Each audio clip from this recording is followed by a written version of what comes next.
Hello student. आज की class में बात करेंगे ग्राफ के बारे में। डाटा स्ट्रक्चर के अंतर्गत ग्राफ देखेंगे। तो जैसे कि आपको पता है कि डाटा स्ट्रक्चर में हम लोग जो है अभी तक 10 लेक्चर देख चुके हैं। यदि उन सब का वीडियो आपको नहीं मिला है तो यहाँ बटन के क्लिक पे मैं प्लेलिस्ट बना दिया है, वहाँ जाकर उसको आप देख लीजिएगा। थोड़ा सा रिवाइज़ करूँगा मैं पहले प्रीवियस लेक्चर के बारे में। उससे पहले आप चैनल को सब्सक्राइब नहीं किया तो सब्सक्राइब करके यहाँ पे बेल आइकन में जाके ऑल को प्रेस कर लीजिएगा। एक बार मैं फिर से ट्री डायग्राम को यहाँ पे एक्सप्लेन कर रहा हूँ। तो ये जो इधर जो डाटा स्ट्रक्चर का दो भाग है हमारा प्रिमिटिव। तो ये बेटा जो डेटा टाइप करके एक टॉपिक है आप अपने सिलेबस में देखिएगा। तो डेटा टाइप में मैंने प्रिमिटिव डेटा टाइप को बताया था, इंटीजर, कैरेक्टर, फ्लोट, डबल, ये सबको। उसके बाद ये जो दूसरा है हमारा नॉन प्रिमिटिव, वो आपका दो भाग है, एक लीनियर है आपका, एक नॉन लीनियर है। तो लीनियर के अंतर्गत आपका 4 मैंने उदाहरण बताया और सभी टॉपिक को अलग से वीडियो बनाया हुआ है, अरे, लिंक लिस्ट, स्टैक और क्यू। ठीक है। और उनसे संबंधित ऑपरेशन हैं, जो उनकी विशेषताएं हैं, उन सब का वीडियो बनाया हुआ है। तो उन सबको यदि नहीं देखें तो भी आपको यहीं आई बटन के क्लिक पे प्लेलिस्ट में ही मिलेगा। और अभी हमारा जो है चल रहा है नॉन लीनियर, जहाँ पे नॉन लीनियर का दो प्रकार ट्री मैंने कल बताया था, ग्राफ मैं आज बताने वाला हूँ। ठीक है। तो ट्री को भी आप जाके देख लीजिएगा। फिर बात करेंगे ग्राफ की। तो मैं थोड़ा सा बताऊंगा कि जो नॉन प्रिमिटिव है वो होता क्या है। तो नॉन प्रिमिटिव मतलब होता है आपका वो डेटा स्ट्रक्चर होता है, नॉन प्रिमिटिव डेटा स्ट्रक्चर, जिसे यूज़र के द्वारा ऑपरेट किया जाता है। यूज़र डेटा कैसे रखेगा, कहाँ रखेगा, ये डिसाइड करता है। इसके अलावा डेटा को जो है नॉन प्रिमिटिव के अंतर्गत एक होता है लीनियर, लाइन से डेटा व्यवस्थित किया जाता है। पहला डेटा यहाँ है तो दूसरा यहीं होगा, फिर तीसरा यहाँ होगा। बट जो आपका नॉन प्रिमिटिव वो दो प्रकार का होता है। तो लीनियर का तो समझ गए आप, लाइन से रहेगा डेटा। तो नॉन लीनियर में डेटा कहीं जरूरी नहीं है, एक डेटा यहाँ रहता है, दूसरा डेटा यहाँ रहता है, तीसरा डेटा यहाँ रहता है, ऐसा रहता है। मतलब ये है नॉन लीनियर कहता है कि एक ऐसा डेटा स्ट्रक्चर है जिसमें डेटा का जो आइटम है या एलिमेंट्स है वो सिक्वेंशियल हो, जरूरी नहीं है अव्यवस्थित ढंग से डेटा कहीं पे भी आप जो है डेटा को रख सकते हैं। ठीक है। इसमें एक डेटा आइटम किसी भी अन्य डेटा आइटम के साथ जुड़ा हुआ हो सकता है, क्रमबद्ध हो, जरूरी नहीं है। पहला वाला हो सकता है पाँचवें वाले के साथ जुड़ा हो, ये हो सकता है कि पाँचवा वाला आठवें वाले के साथ जुड़ा हो, ऐसा मतलब सीक्वेंस में नहीं रहता है। ये दो प्रकार का होता है, एक होता है ट्री, दूसरा होता है आपका ग्राफ। बात करेंगे ग्राफ की। तो ये देखिए कुछ इस प्रकार से आपको ग्राफ दिखाई देगा। ठीक है। तो ग्राफ के बारे में बता देता हूँ कि एक नॉन लीनियर और नॉन प्रिमिटिव डेटा स्ट्रक्चर है। क्यों है? क्योंकि मैंने आपको बता दिया है। डेटा देखिए यहाँ पे 5 एलिमेंट दिख रहा होगा, ए बी सी डी और ई। यहाँ पे कैसे भी रखा गया है, यहाँ पे देखिए इस प्रकार से डेटा व्यवस्थित रखा गया है। अव्यवस्थित है, सीक्वेंस में नहीं है, इसीलिए ये नॉन लीनियर हो गया। तो यहाँ पे जो ग्राफ होता है उसको जी से प्रदर्शित किया जाता है और इसको ऐसे लिखा जाता है, जी ब्रैकेट के अंदर वी ई, जहाँ वी का मतलब होता है बेटा वर्टेक्स। वर्टेक्स जो होता है वो एक सर्कल में, गोले में ऐसा रखा जाता है। ठीक है। ये आपका क्या है, वर्टेक्स है जो गोला गोला बना हुआ सर्कल में है।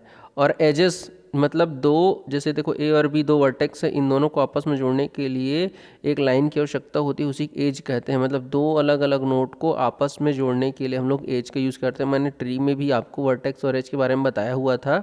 ठीक है। तो ग्राफ जी और वी का समूह होता है, जहाँ पे वी वर्टेक्स का समूह होता है।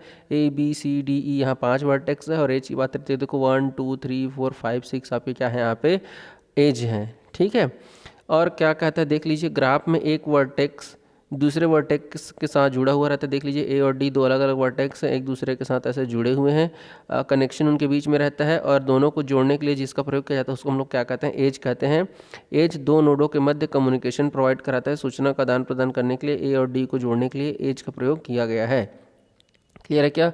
उदाहरण के लिए देखिए, ये एक ग्राफ है जिसमें 5 आपके नोड हैं, नोड कहें या वर्टेक्स कहें, A B C D E. Edge की बात करें तो देख लीजिए एज कौन कौन सा है, यहाँ पे मैंने लिख दिया है।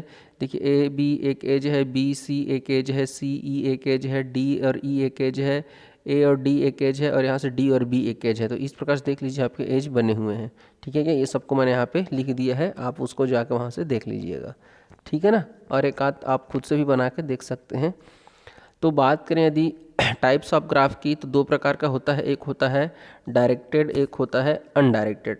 तो डायरेक्टेड नाम से क्लियर हो गया, जिसमें दिशा हो। जैसे ये देखिए इस डायग्राम को आप देख पा रहे होंगे कि डेटा ए से बी की ओर जा रहा है, ना कि बी से ए की ओर आ रहा है। वैसे बी से सी की ओर जा रहा है, जैसे देखिए इसमें एरो का प्रयोग किया जाता है तो ये डायरेक्शन बताता है, दिशा जा रहा है, दिशा बता रहा है, मतलब डेटा का जो फ्लो है, डेटा का बहाव वो कौन सी दिशा में। जैसे देखिए डी से ए की ओर जा रहा है, डी से बी की ओर आ रहा है, ई से डी की ओर जा रहा है, सी से ई की ओर आ रहा है, ऐसे। तो क्या होता है, डायरेक्टेड ग्राफ वह ग्राफ होता है जिसमें एज जो होता है उसको कोई दिशा या डायरेक्शन दिया जाता है, उसे डायरेक्टेड ग्राफ कहते हैं।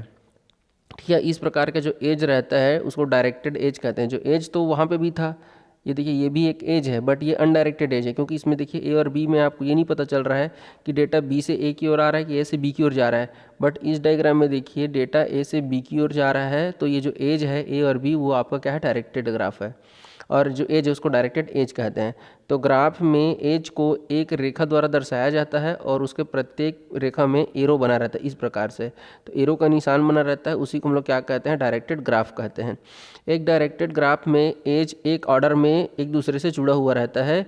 किसी वर्टेक्स ए से दूसरे वर्टेक्स बी पर यदि एक विशिष्ट पाथ का प्रतिनिधित्व करता है। जैसे देखिए इन दोनों के बीच में जो वर्टेक्स है वो ये बता रहा है कि जो डेटा का वो क्रम है वो कैसा है, मतलब एज का, या हम ये कहें कि वर्टेक्स का क्रम कैसा, तो पहले ए आएगा फिर बी आएगा। ठीक है, या हम कहें कि मान लीजिए ए को यदि कोई भी डेटा भेजना है, मान लीजिए ई को, तो कैसे जाएगा वहाँ तक का पाथ कैसे बनेगा, तो पहले ए से बी जाना पड़ेगा, बी से सी जाना पड़ेगा, फिर सी से आपको ई जाना पड़ेगा। कोई दूसरा रास्ता है क्या, तो बिल्कुल नहीं है। क्यों? क्योंकि ए से आगे बढ़ने के लिए सिर्फ एक ही दिशा है। देख लीजिए ए से केवल बी पे ही जाया जा सकता है। बी से आपके पास दो ऑप्शन है, एक सी तरफ बढ़ सकते हैं और एक डी की तरफ बढ़ सकते हैं। लेकिन आप जैसे डी में जाएंगे आप वापस डी से ए तो आ सकते हैं, बस डी से हम ई नहीं जा सकते। ठीक है ना, तो ये जो है एक विशिष्ट पाथ का प्रतिनिधित्व करता है। कौन? तो ये जो आपका डायरेक्टेड जो ग्राफ है उसमें एज। क्लियर है क्या? बात करें डायरेक्टेड ग्राफ को और किस नाम से जाना जाता है, तो इसको डाइग्राफ कहा जाता है। क्या कहा जाता है? डाइग्राफ कहा जाता है। सेकंड आपका है अनडायरेक्टेड ग्राफ। तो नाम से क्लियर है, अनडायरेक्टेड मतलब होता है जिसकी कोई दिशा नहीं होती है। मतलब दो नोड को जोड़ने के लिए आप एज का प्रयोग करते हैं और इस एज का कोई दिशा नहीं होता है, इसमें कोई एरो का प्रयोग नहीं किया जाता है, इसमें कोई दिशा नहीं होने के कारण ही इसी को अनडायरेक्टेड ग्राफ कहा जाता है। क्लियर है क्या? अनडायरेक्टेड ग्राफ जैसे कि फिगर में आपको दिख रहा है, एज जो लगा हुआ है दो नोड के बीच में, दो नोड को जोड़ने के लिए एज का प्रयोग तो किया गया है, बट इस एज में आप ये नहीं बता सकते कि वर्टेक्स ए और बी के बीच में जो वर्टेक्स है, जो एज है, उसमें आप वर्टेक्स बी से ए की ओर और ए से बी की ओर ट्रेवल कर सकते हैं, दोनों दिशा में जा सकते हैं, क्योंकि इसमें तो कोई दिशा है ही नहीं। क्लियर है ना? चलिए बात करते हैं नेक्स्ट आपका होता है, एक होता है वेटेड एंड अनवेटेड ग्राफ होता है। हालांकि बहुत सारे हैं, बट यहाँ पे मैंने इन दोनों के एक साथ लिख दिया और कुछ और अलग से ऐड करूँगा, क्योंकि देखिए ग्राफ अलग से सिंगल क्वेश्चन तो नहीं बन सकता, बड़ा क्वेश्चन। मतलब देखिए इसमें क्या होता है, एक 14 नंबर का क्वेश्चन आता है और एक आता है आपका 2.5 नंबर का आता है। तो 2.5 नंबर के क्वेश्चन के लिए ग्राफ जो पूछेगा तो ग्राफ क्या है, और बस छोटा सा अनडायरेक्टेड डायरेक्टेड करके एक डायग्राम बना के भी आप बता सकते हैं, सफिशिएंट है। ठीक है, यह आपसे पूछेगा कि डेटा स्ट्रक्चर क्या है और नॉन लीनियर को एक्सप्लेन करिए। तो नॉन लीनियर में आपको ट्री डायग्राम टी का पूरा कंप्लीट बताना पड़ेगा और ग्राफ को पूरा कंप्लीट बताना पड़ेगा, तो वहाँ पे आपको ग्राफ लिखना रहेगा। ठीक है ना? तो देखिए वेटेड का मतलब होता है, वेट मतलब वजन या भार। तो देखिए ये जो ए और बी को जोड़ने वाला जो एज है, यहाँ पे एज का कोई मान नहीं दिया गया है, लेकिन यहीं पे यदि मैं 2 3 4 1 2 1 ऐसे कुछ भी यदि वैल्यू लिख दूँ, तो यहाँ पे जो एज बना हुआ है, जैसे ए और बी को जोड़ने वाला ये जो रेखा है, ये जो एज है, उसका वजन या वेट या उसका लेंथ कितना दे दिया हमने, 2 दे दिया। वैसे ही बी और सी को हमने वो कितना दे दिया, मान 3 दे दिया। मतलब ये उसका दूरी है। यदि मैं ऐसे कहूँ ए से यदि आपको सी जाना है तो आपको कितना दूरी तय करना पड़ेगा, तो 2 और 3 5 दूरी तय करना पड़ेगा। क्लियर है क्या? तो इस प्रकार से क्या होता है, तो देखिए जो वेटेड ग्राफ है और जो अनवेटेड ग्राफ है वो दोनों जगह पे यूज़ हो सकता है, डायरेक्टेड में भी और अनडायरेक्टेड में। जैसे ये अनडायरेक्टेड ग्राफ में मैंने वेट लगा दिया तो वेटेड ग्राफ है, लेकिन वो अनडायरेक्टेड है। ठीक है, उसी में अनवेटेड जो ब्लैंक रहता है बेटा, ये देखो ये अनवेटेड हो गया, इसमें कोई वेट है ही नहीं है। तो कभी कभी ग्राफ में एज होते हैं और प्रत्येक एज को कुछ डेटा का लेंथ या उसका वेट भी दे दिया जाता है। मतलब वहीं जैसे ये 2 3 4 ये जो वैल्यू दे रहे हो आप, उसी कह रहा है। तो वेट का होता है एक वास्तविक नंबर होता है, और ये दोनों प्रकार से मतलब डायरेक्टेड में भी यूज़ हो सकता है और अनडायरेक्टेड में भी यूज़ हो सकता है। तो वेटेड ग्राफ वो ग्राफ होता है जिसमें एज का लिए कोई भी मान असाइन कर दिया जाता है या उसका मान दे दिया जाता है। क्लियर है क्या? तो ग्राफ जो वेट को कैरी करके रखते हैं वो वेटेड हो गया, जिसमें यदि यहाँ पे 2 3 4 1 2 1 ऐसे दे दिया, मतलब उसमें वेट प्रदर्शित हो रहा है। तो वेट यदि है, वजन है यदि उसमें, ये उसका कोई लंबाई है, लेंथ है, तब वो वेटेड कहलाएगा। और ऐसा ग्राफ जिसमें वेट नहीं दिया गया है तो उसको हम क्या कहते हैं, अनवेटेड कहते हैं। ठीक है ना। बात करें कुछ टर्मिनोलॉजी है, जानकारी के लिए आप इसको बिल्कुल रखिए, देख लीजिए। तो क्या क्या क्या टर्मिनोलॉजी यूज़ होता है, एक होता है पाथ होता है। तो पाथ का मतलब होता है रास्ता। तो देखिए मान लीजिए प्रारंभिक नोड आपका, आपने जैसे इसमें हम यदि मैंने यहाँ पे दर्शाने के लिए यू लिख दिया है, मान लीजिए प्रारंभिक नोड यू है और टर्मिनल नोड भी है, मतलब अंतिम नोड। जैसे यहाँ पे मैं यदि कहूँ आपको ए से लेके ई तक पहुँचना है, तो ये जो है आपका क्या हो जाएगा, ये आपका प्रारंभिक नोड है यू, ठीक है। और यदि आपको ई तक जाना है तो ये क्या हो जाएगा, टर्मिनल नोड हो जाएगा, मतलब अंतिम नोड यहाँ तक आपको पहुँचना है। तो ए से लेके ई तक का पाथ कैसे बनाओगे आप, तो देखो ये डायरेक्टेड ग्राफ है, तो इसमें आपको सबसे पहले ए पे जाना पड़ेगा। ए से आप सिर्फ आगे जा सकते हो कहाँ तक, बी तक। तो ए से आपका ऐसे बी आएगा, आगे बढ़ेंगे आप ऐसे सी आएगा, और सी से आप आगे बढ़ेंगे तो यहाँ पे ई।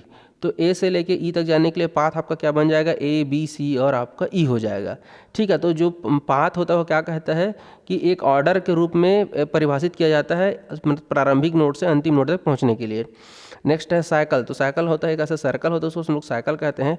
तो साइकिल क्या कहता है कि आप मान लीजिए किसी एक नोड से शुरू करते हैं ए से, और जहाँ जहाँ से आप शुरू करते हैं, जिस नोड से आप प्रारंभिक नोड है वहाँ से आप शुरू करते हुए, जैसे मान लीजिए ए से बी गए, बी से डी गए और डी से यदि ए पे आ गए, तो यहाँ पे एक साइकिल बन रहा है।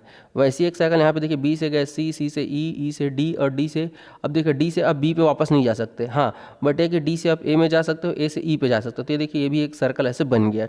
तो साइकिल में क्या होता है कि आप जो है एक मतलब एक नोड से चलना शुरू करते हैं, और वापस जब आप अंतिम नोड पे जब आते हैं, मतलब जब सर्कल बना के एक ऐसे नोड पे पहुंच जाते हैं जहाँ पे एक गोला बनता है, एक सर्कल बनता है। लेकिन एक चीज़ याद रखना है आपको, कोई भी नोड या वर्टेक्स जो वर्टाइसेस है उसको आपको दोबारा नहीं दोहराना है, केवल और केवल अंतिम नोड को। देखिए आप ए से शुरू किए थे, यही आपका नोड है, यहाँ से आप बी गए, बी से सी गए, सी से ई गए, ई से डी गए। तो जब आप वापस आ रहे हैं तो केवल और केवल आप कौन से नोड की बात कर रहे हैं, जो मतलब जो पहला नोड है वो और जो आपका अंतिम नोड है, केवल वही दोहराता है, बाकी कोई भी एज और वर्टेक्स आपको दोहराता नहीं है। मतलब कंक्लूजन ये निकलता है कि आप एक साइकिल कब होता है, जब आप पहले और अंतिम नोड, पहले नोड से चलना शुरू करते हैं और एक सर्कल बनाते हुए जब आप अंतिम नोड पे पहुंचते हैं, तब वहाँ पे एक साइकिल बनता है। बस आपको याद रखना है कि केवल प्रारंभिक और अंतिम नोड के अलावा कोई भी और एज या नोड को दोहराना नहीं है, ठीक है ना। कनेक्टेड ग्राफ क्या होता है, तो कनेक्टेड ग्राफ वो ग्राफ होता है, जैसे मान लीजिए देखिए आप कनेक्टेड ग्राफ में क्या करते हैं, मान लीजिए वह ग्राफ जिसमें वी में मतलब जो आपका वर्टेक्स है, ठीक है, दो वर्टेक्स कौन कौन से है आपका, मान लीजिए इस डायग्राम के हिसाब से ए और बी को मान लेते हैं, ठीक है। एक वर्टेक्स आपका ए है, एक वर्टेक्स बी है, और इन दोनों के बीच में आपका क्या है, एक पाथ जैसे बना हुआ है, ठीक है। तो कनेक्टेड ग्राफ में क्या होता है कि ये ग्राफ, ये देखिए प्रत्येक ग्राफ को क्या है कि बहुत सारे, जैसे ये देखिए, ये मैं अगर ए की बात करूँ तो इसका दो एज है, ये देखिए ए यहाँ से जा सकते हैं, बी के कितने, ये देखिए ये दो एज है, सी के ऐसा बना ई है। मतलब ये होता है कनेक्टेड ग्राफ में, मतलब यदि कोई वर्टेक्स है जिसमें प्रत्येक दो वर्टेक्सेस के बीच में पाथ मौजूद हो, मतलब आप इस वर्टेक्स ए से बी तक जा सकते हो, ए से बी की मदद से सी तक जा सकते हो, वैसे ही ए से बी सी की मदद से ई तक जा सकते हो। यदि डी जाना हो तो आप ए से डायरेक्ट डी नहीं जा सकते, बस बी की मदद से डी तक जा सकते हो। तो ओवरऑल कंक्लूजन ये है कनेक्टेड ग्राफ में कि आप एक नोड से दूसरे नोड तक किसी न किसी नोड की मदद से वहाँ तक पहुँच सकते हैं। मतलब दो नोडों के बीच में यदि पाथ मौजूद है, वहाँ तक पहुँचने के लिए यदि रास्ता है, तो वो कनेक्टेड ग्राफ कहलाएगा। इसमें कोई आइसोलेटेड ग्राफ नहीं होता। मतलब मान लीजिए यहाँ पे देखिए ए बी सी डी ई, और यहाँ पर मान लीजिए एक एफ नोड रहता और यहाँ पे ऐसे अकेले रहता, तब आप देखिए ए से एफ नहीं पहुँच सकते, और एफ का कोई एज है नहीं, इसलिए वो ऐसे क्या कहलाएगा, वो आइसोलेटेड। आइसोलेटेड एज का मतलब होता है ऐसा नोड जिसका कोई एज ना हो, उसको हम लोग बोलते हैं आइसोलेटेड एज कहते हैं। मतलब आप कभी भी ए से एफ नहीं जा सकते, ई से एफ नहीं जा सकते, तो उसको हम लोग क्या करते हैं, आइसोलेटेड एज कहते हैं। तो कनेक्टेड ग्राफ में क्या हो गया कि जितने भी नोड रहेंगे वहाँ तक आपको पहुँचने के लिए रास्ता होगा, उसी को हम लोग क्या कहते हैं, कनेक्टेड ग्राफ कहते हैं। क्लियर है क्या। नेक्स्ट बात कहते हैं कंप्लीट ग्राफ। तो कंप्लीट ग्राफ वो कह रहा था, जैसे मान लीजिए ए देखिए यहाँ पे मैंने ऐसे चार नोड बना लिया, ठीक है, जैसे ए बी सी और डी। तो कंप्लीट ग्राफ में क्या होगा, ए से आप सभी नोड से डायरेक्ट जुड़े रहेंगे। देखिए ए से बी में भी जा रहे हैं, ए से सी में भी जा रहे हैं, ए से डी में भी जा रहे हैं। उसी प्रकार से आप बी से देखिए यहाँ से ऐसे बना दिए, देखो ये आपका है, सभी नोड एक दूसरे से डायरेक्ट जुड़े हुए हैं। तो कंप्लीट ग्राफ है, प्रत्येक नोड अन्य दूसरे नोड के साथ जुड़ा हुआ रहता है, उसे हम लोग क्या कहते हैं, कंप्लीट ग्राफ कहते हैं। नेक्स्ट देखिए लूप क्या होता है। मान लीजिए जैसे ए है और ऐसे ये बी है और ए से बी अब जा सकते हैं और यहीं से ऐसे एक ऐसे बना देते हैं एज। ये एज 1 है ए और बी के बीच में, और एक एज ऐसा है जो बी से निकला और बी पे ही आगे घूम जा रहा है वहीं पे। समझ रहे हैं क्या? जैसे ए है और उसका एज उसी में ही आगे ख़त्म हो रहा है, मतलब प्रारंभिक नोड यही है और अंतिम नोड भी यही है। तो इस प्रकार से हम लोग क्या कहते हैं, उसको लूप कहते हैं। ठीक है। एडजेसेंट नोड क्या है? तो जैसे देखिए ए और बी है, ठीक है, और ये दोनों एक दूसरे एज से जुड़े हुए हैं, और ये सी यहाँ पे ये भी ऐसे जुड़ा हुआ है। तो ए का एडजेसेंट मतलब पड़ोसी नोड कौन कौन सा हो जाएगा? ए से बी भी हो सकता है और सी भी हो सकता है, बी का सी और ये दोनों हो सकता है, और सी का ए और बी। मतलब दो नोड यदि एक एज से डायरेक्ट जुड़े हुए हैं तो वो दोनों एक दूसरे के पड़ोसी नोड कहलाएगा, और पड़ोसी नोड को हम लोग एडजेसेंट या नेबर नोड कहते हैं। डिग्री ऑफ नोड का मतलब होता है कि आपका जैसे कोई नोड है, ठीक है, अब उस नोड में कितने एज हैं, तो डिग्री की नोड की डिग्री जो है एज की संख्या है जो उस नोड के साथ जुड़े हुए हैं। डिग्री 0 मतलब जिस नोड में कोई डिग्री नहीं होता है उसको हम लोग आइसोलेटेड कहते हैं। अभी मैंने आपको कुछ देर पहले आइसोलेटेड का मतलब बताया है। जैसे ए बी और ऐसे सी और ऐसे डी है, ठीक है, समझिए। तो यहाँ से ये देखिए ऐसा बना हुआ है। अब इसमें देखिए आप ए का कितना एज है, मतलब 1 2 और 3, ए से 3 एज निकला हुआ है, मतलब ए की जो डिग्री हो जाएगी वो 3 हो जाएगी। बी का देखिए एक ये है और एक ये है तो 2 हो जाएगा। उसी प्रकार से डी का देखिए आपको 1 2 और ये 3 हो जाएगा, और सी के लिए कितना हो जाएगा? 1 और 2 हो जाएगा। यहीं पे यदि मैं यहाँ पे एक एज ए ले लेता हूँ तो ए का देखिए ए की कोई मतलब ए में ई में तो कोई एज है ही नहीं है, ई तो किसी से जुड़ा ही नहीं है, मतलब इसकी डिग्री कितनी हो जाएगी? 0 हो जाएगी। अभी कुछ देर पहले बताया था मैं, ऐसा नोड जिसका कोई एज नहीं होता है उसको आइसोलेटेड नोड कहते हैं, और जब कोई नोड नहीं रहेगा तो उसे भी कोई डिग्री भी नहीं होगी। क्लियर है क्या? तो चलिए आज की क्लास को वहीं पे कंप्लीट कर रहा हूँ। कोई भी दिक्कत होगा तो आप मुझे कमेंट करके पूछ लीजिएगा, लाइक कर दीजिएगा और चैनल को सब्सक्राइब करना तो बिल्कुल नहीं भूलेंगे। मिलेंगे नेक्स्ट लेक्चर में। वीडियो देखने के लिए बहुत बहुत धन्यवाद। जय हिंद, जय भारत।